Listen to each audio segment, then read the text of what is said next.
अभी मैं आया हूँ विशेष मकसद से। अभी जो इशू बना हुआ मंदिर का, राम मंदिर का, क्योंकि 30-40 साल तक 30-40 साल का अरसा कम नहीं होता है। लगातार गांव-गांव में ऐसा जाल फैलाया वीएचपी ने, विश्व हिंदू परिषद ने, आरएसएस ने, बीजेपी ने, घर घर जाकर के राम मंदिर, जैसे कि हम लोग तो मंदिर के खिलाफ हैं। आरएसएस के लोग सोचते थे कि राम मंदिर के हम खिलाफ हैं। राम तो एक आस्था है, मर्यादा पुरुषोत्तम राम जो कहलाते हैं, तो वो सबके राम हैं, सबके राम हैं। पर इन्होंने क्योंकि राजनीति करनी थी इनको, इसलिए लगातार ये फैलाते रहे और कामयाबी हो गए, सत्ता में भी आ गए। देश जानता, दुनिया जानती है कि राम के नाम पे इन्होंने राजनीति करी, कामयाब हुए, सत्ता में आ गए। और चाल चरित्र चेहरे की बात करते थे उस वक्त, तो ये 30-40 साल तक तो चाल चरित्र चेहरे की बात करते थे।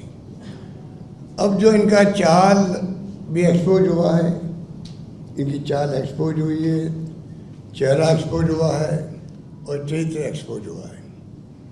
वरना अगर मान लो चोरी हुई है राम मंदिर में, इमीडिएटली रिएक्शन आने चाहिए था आरएसएस के, वीएचपी के, बीजेपी के। इफेक्ट बट होना ही नहीं चाहिए था। इधर का कुछ हुआ ही नहीं है। बड़ी मुश्किल से तो एफआईआर दर्ज हुई, एसआईटी पहले बना दी, फिर कुछ लोग अरेस्ट किए। एसआईटी ने जो रिकमेंडेशन की है, हमने जो सुना है, सबको नहीं किया और 8 लोगों को किया। तो ये जो पूरी तरह से, और 20 दिन लगा दिए आरएसएस ने और बीजेपी ने अपने कमेंट देने के लिए, रिएक्शन देने के लिए 20 दिन लगा दिए। तो कहने का मतलब ये चोरी हुई तो छिपाने जूत क्या थी। चोरी तो चंदा इकट्ठा करने के वक्त से शुरू हो गई थी, निर्माण में शुरू हो गई, जमीनें खरीदने में शुरू हो गई, चढ़ावा चढ़ने का हो चाहे दान देने का हो, उसमें चोरी होने लग गई। जानकारी मिलने के बावजूद भी इन्होंने कुछ कार्रवाई नहीं करी। एक रहस्य है ये भी, कार्रवाई क्यों नहीं करी। चंपत राय जी मुझसे मिले थे जयपुर में, मैं मुख्यमंत्री था तब। उनके साथी भी आए थे पहले। नृपेंद्र मिश्रा जी जो है, उनसे मेरी बात भी हुई थी, क्योंकि वो राजस्थान का पत्थर से मंदिर बना है और उस पत्थर जो है, पत्थर में इल्लीगल पत्थर था पहले। बंशी पालपुर एरिया भरतपुर में उससे इल्लीगल पत्थर निकाल के ले आना चाहते थे वो, या निकाल के जा रहा था पत्थर। तो मैंने उनको सलाह दी कि देखिए, मंदिर का काम है जिसकी आस्था सभी में है, पूरे हिंदुस्तान के लोगों के अंदर है। ऐसे पवित्र पावन धाम बन रहा है, उसका पत्थर जो है वो अवैध नहीं जाना चाहिए, लीगल जाना चाहिए। मेरी बात को माना उन्होंने। नृपेंद्र मिश्रा जी का मेरे पास फ़ोन आया, मैंने पूरा सहयोग किया स्टेट गवर्नमेंट से, पूरी फॉर्मेलिटी करवाई, क्योंकि फॉरेस्ट से निकालना था। आप सब पत्रकार मित्र जानते हो कि फॉरेस्ट से निकालने का काम अपने आप में बहुत डिफिकल्ट होता है, असंभव की तरह होता है। क्योंकि मंदिर का मामला था तो पीएमओ भी एक्टिव हो गया और वो फॉरेस्ट एरिया निकल गया, लीगल पत्थर जा करके मंदिर बना है। तो हमारी भावना राजस्थान वासियों की, या मेरी खुद की भावना तो वही है कि भाई ये काम का भागीदार राजस्थान ने बना था। और जिस प्रकार से ये जो नाम आ रहे हैं उसके बाद में, ये बड़े दुखी करते हैं सबको, मन को भी। ट्रस्ट का ट्रेजर कहता भाई मुझे पता ही नहीं है क्या हो रहा है। आप जानते हैं कोई ट्रस्ट का जो ट्रस्टी होगा, ट्रेजर होगा, उसके चेक पे साइन अनिवार्य होते हैं। 3 साइन होते हैं, 2 होते हैं, तभी एक साइन तो जो ट्रेजर होता है उसका कंपल्सरी होता है बैंकों के अंदर। उसको क्यों आउट रखा गया? वो कहता मुझे पता नहीं एसओपी क्या बनी है, प्रोसेस क्या था इकट्ठा करने का, पैसा जमा करने का, मेरा कोई इन्वॉल्वमेंट नहीं था। तो डमी कोषाध्यक्ष बन गया और डमी कोषाध्यक्ष ही रहा। तो आप कल्पना कीजिए कि कितना बड़ा षड्यंत्र हुआ होगा जिसमें कोषाध्यक्ष को ही डमी बना दिया गया और जो बाकी जो ट्रस्टी थे, अब ट्रस्टी होते हैं, उनकी जिम्मेदारी थी कि किस प्रकार से ये कुछ हो रहा है।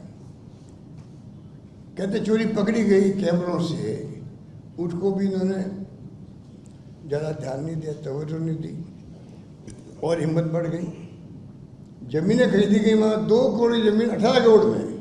अब कल्पना कीजिए प्राइवेट लोगों की ज़मीन जो है, जिस प्रकार से 2 करोड़ की ज़मीन 18 करोड़ के फिगर आए हैं, वो संजय सिंह भी जाके आए थे। तो समझ जाना चाहिए भाई कुछ गड़बड़ हो रही है। 2 करोड़ 2.5 करोड़ हो जाए, 3 करोड़ हो जाए, 4 करोड़ हो जाए, 18 करोड़ क्या हो। ये तो मैं आपको एक उदाहरण दे रहा हूँ।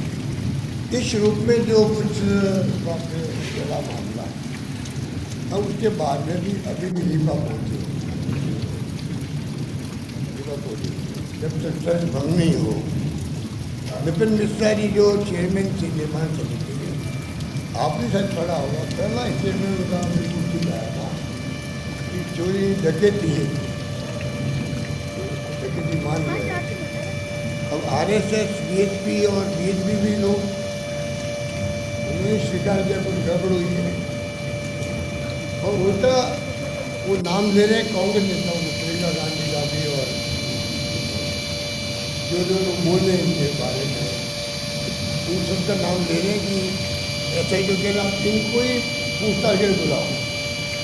उल्टा चोर कोतवाल को डांटने की जो कहावत है वो यहाँ बिल्कुल फिट बैठती है कि हमको खाली बताने भी आरोप लग रहा है आपके ऊपर, आपको स्पष्ट करना चाहिए, देश इतना ही है, पर मुझे समझ नहीं आ रहा। ट्रस्ट बनाने के लिए इसका ट्रस्ट क्यों दिया गया। नरसिम्हा राव जी जब प्राइम मिनिस्टर थे, ट्रस्ट बना, उसमें धर्माचार्यों को, शंकराचार्यों को, धार्मिक संस्थाओं उनको लेकर और वैसे होना चाहिए ट्रस्ट। उतना एक्सपर्ट 2-4 लोग लगा दीजिए, कोई बात नहीं, पर ट्रस्ट ऐसा बने कि धर्माचार्य कुछ नहीं,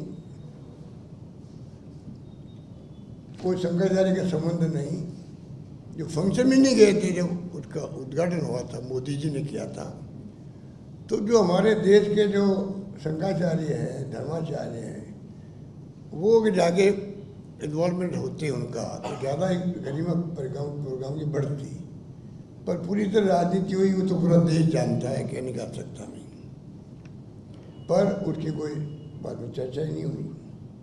प्रोग्राम हो गया और जो खर्चे किए गए वो तो लंबी चौड़ी कहानी है कि 132 करोड़ रुपए खर्च कर दिए गए फंक्शन के लिए भी, फंक्शन के लिए। तो ये जो हालात सामने आ रहे हैं बड़े डरावने हैं, वो डरावने हैं कि किस प्रकार से जो है करोड़ों लोगों की, क्योंकि आपको मालूम है कि धार्मिक, हमारी हर परिवार धार्मिक होता है, कोई 10 रुपये देता है, कोई 100 रुपये देता है, कोई 1000 देगा, कोई 1 लाख देगा, चाहे वो 1 करोड़ दे। आस्था सब चीज़ इक्वल होती है, 10 रुपये देने वाला का भी, 100 का भी आस्था उसकी वही होती है जो कि 1 लाख रुपये देने वाले, क्योंकि उसकी कैपेसिटी एक लाख देने की है। अब जो चोट हुई है चोरी के माध्यम से, वो आस्था पे विश्वासघात वाली चोट, विश्वासघात किया गया और उसके लिए कोई जांच का कोई विषय ही नहीं आ रहा सामने, एसआईटी बना दी। जब तो कुछ सुप्रीम कोर्ट का जज के चाहे सिटिंग हो चाहे रिटायर्ड हो, उसकी अध्यक्षता या मॉनिटरिंग में एसआईटी बने, तब तो दूध का दूध पानी के पानी होगा भाई कि वो पूरी तरह निष्पक्ष होकर जांच करेंगे। एसआईटी किसकी है? यूपी गवर्नमेंट की एसआईटी है। कौन लोग हैं? यूपी गवर्नमेंट के अधिकारी हैं। तो फिर एसआईटी बनाई क्यों आपने? क्यों बनाई एसआईटी?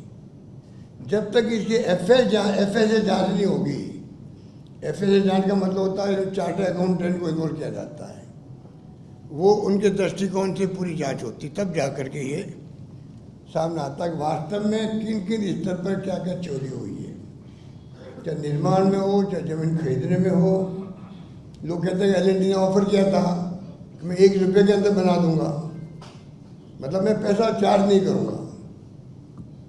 उसकी बात नहीं सुनी कोई, जो स्टेज में आए हैं। ये इस प्रकार की जब खबरें आती है तो जरा ज़्यादा दुख होता है।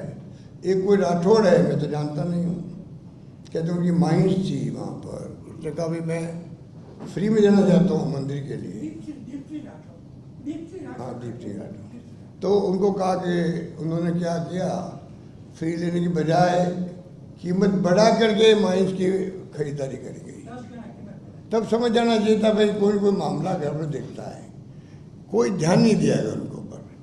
तो ये जो मैं आपको कहना चाह रहा था कि जो अब डबल इंजन की सरकार तो कहते हैं लोग, पर डबल इंजन तो पता नहीं ख़राब हो गया है कि इंजन में क्या हुआ है। हालत तो गंभीर लगती है सबको। और एक तो क्या है, वो होम सेक्रेटरी रहे थे एस लक्ष्मी नारायण, वो कहते मैंने 5 करोड़ रुपए का जो गोल्ड का मंडित रामचरितमानस दिया, मुझे रसीद नहीं दी गई। अब पता नहीं कितनी बात है, रसीद दी कि नहीं दी गई।